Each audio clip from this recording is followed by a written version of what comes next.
रामायण बालकांड जनकपुरी में आगमन। दूसरे दिन ऋषि विश्वामित्र ने अपनी मंडली के साथ प्रातःकाल ही जनकपुरी के लिए प्रस्थान किया। चलते चलते वे विशाला नगरी में पहुंचे।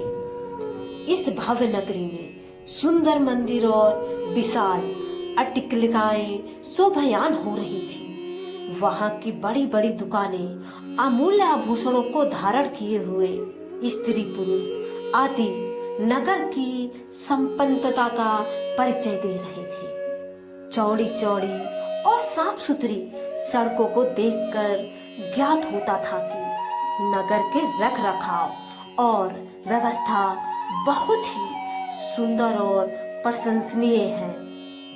विशाला नगरी को पार करके वे सभी मिथिलापुरी पहुंचे।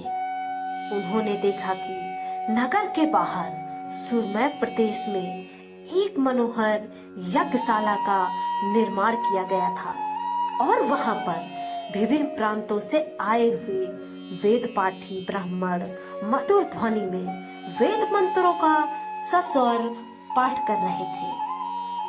शोभा युक्त यज्ञ मंडप अत्यंत आकर्षक था, जिसे देखकर राम ने कहा, हे गुरुदेव, इस यज्ञशाला की छटा मेरे मन को मोह रही है और विद्वान ब्राह्मणों के आनंददायक मंत्रोच्चार को सुनकर मैं पुलकित हो रहा हूँ।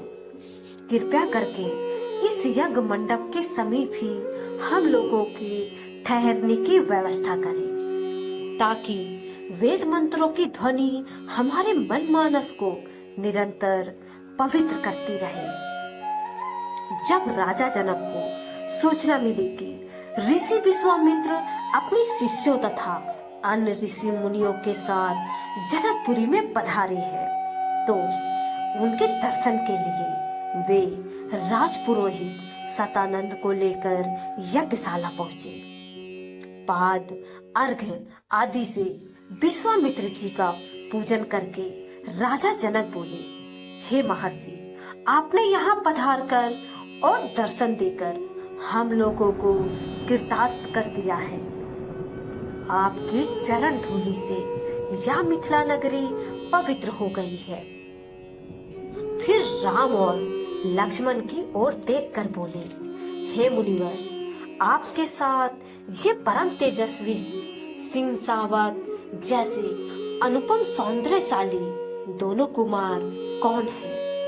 इनकी वीरतापूर्ण आकृति देखकर प्रतीत होता है मानो ये किसी राजकुल के दीपक हैं। ऐसे सुंदर सुदर्शन कुमारों की उपस्थिति से यह यज्ञशाला वैसे ही शोभा युक्त हो गई है, जैसे प्रातःकाल भगवान भुवन भास्कर के उदय होने पर प्राची दिशा सौंदर्य से परिपूर्ण हो जाती है। कृपया करके अवगत कराइए कि ये कौन है, कहां से आए हैं, इनके पिता और कुल का नाम क्या है? इस पर ऋषि विश्वामित्र ने राजा जनक से कहा, हे राजन, ये दोनों बालक वास्तव में राजकुमार हैं। ये अयोध्या नरेश सूर्यवंशी राजा दशरथ के पुत्र रामचंद्र और लक्ष्मण हैं। ये दोनों बड़े वीर और पराक्रमी हैं। इन्होंने सुबाहु ताड़का आदि के साथ घोर युद्ध करके उनका नाश किया है।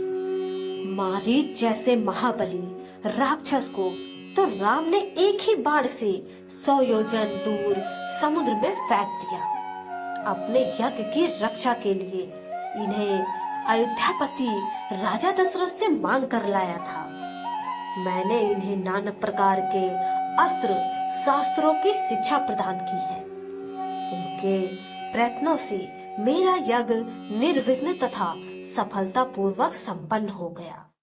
अपने सद्व्यवहार, विनम्रता एवं सौहार्द से इन्होंने आश्रम में रहने वाले समस्त ऋषि मुनियों का मन मोह लिया है।